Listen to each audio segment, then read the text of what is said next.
Hello, and welcome to the FinBiz 2030 Building Resilience podcast series. This episode features highlights from the Leadership, Purpose and Ethics webinar, hosted by Cara Haffey and Indy Hothi. In this episode, we hear from Monica Moisin, a fashion attorney and advocate of cultural intellectual property rights. She is introduced here by Cara.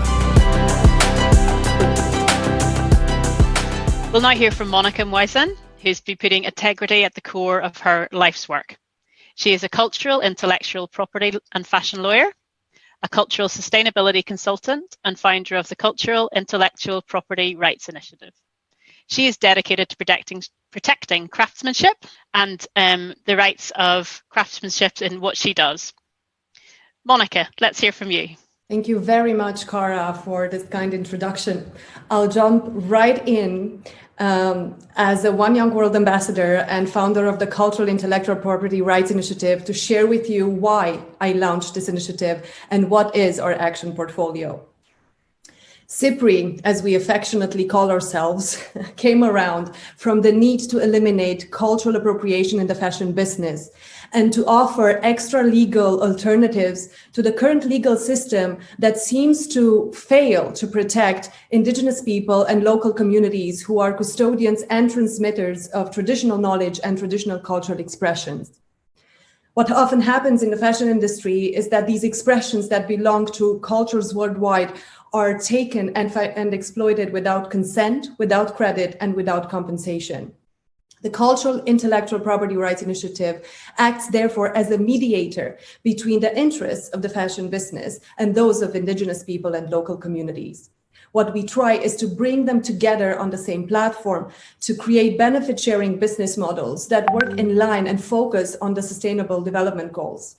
8 of the 17 goals focus specifically on cultural sustainability, but that is very little spoken about and opportunities in this sphere very little exploited. We have developed extra legal tools such as the 3 C's rule framework, credit, consent, compensation, and the cultural trademark to support communities to be at a par level with fashion stakeholders in negotiations and discussions. Despite the current pandemic, our team, which is spread across 4 continents, is implementing projects based on the 3 C's rule in India, Guatemala, Germany, Laos, and Romania. We've been more active than ever, being a close-knit framework, a close-knit community that works from the distance with online tools as well. What shocked me in my work as a cultural intellectual property and fashion lawyer has been the prevalence of a colonial mindset, both in the legal space, especially when we look at the notion of public domain and what it means, and in the definition of the fashion system itself. The fashion system itself is built on the divide between the global north and global south. And this has been a divide that has been systemically replicated in the way fashion is produced around the world and distributed and consumed.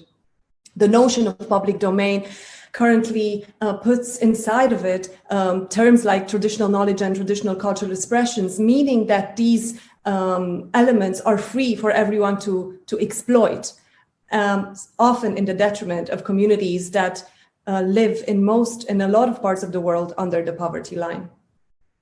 Today, more than ever, transparency and integrity in business are of paramount importance.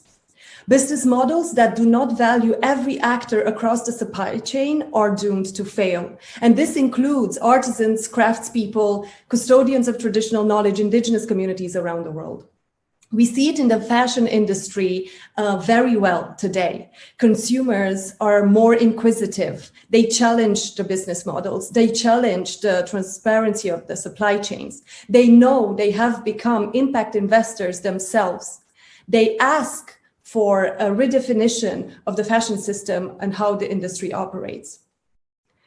This work is no longer just a work of activism, but it's a work of community. It's a community endeavor. If there's one piece of advice that I would like to share with the audience, I'm not an accountant. I'm not very experienced in the finance field. My father is, but I'm not. But what I can share with you, what I could ask for you if you want, is to find one mission of social impact that you invest in. Because we are here today all gathered to find a way to move forward, a system where the well-being of the people is at the forefront, where profit is no longer the only measure for success. This is what I had to share. Thank you very much for your time and attention. To hear more podcasts or to find out more about FinBiz 2030, go to finbiz2030.com. Join the conversation using hashtag FinBiz2030. FinBiz 2030 is a joint initiative between One Young World and Chartered Accountants Worldwide. This podcast is produced by Big Top Multimedia. The original webinar series was produced by Be There Productions and Big Top Multimedia. Special thanks to Pexels.com.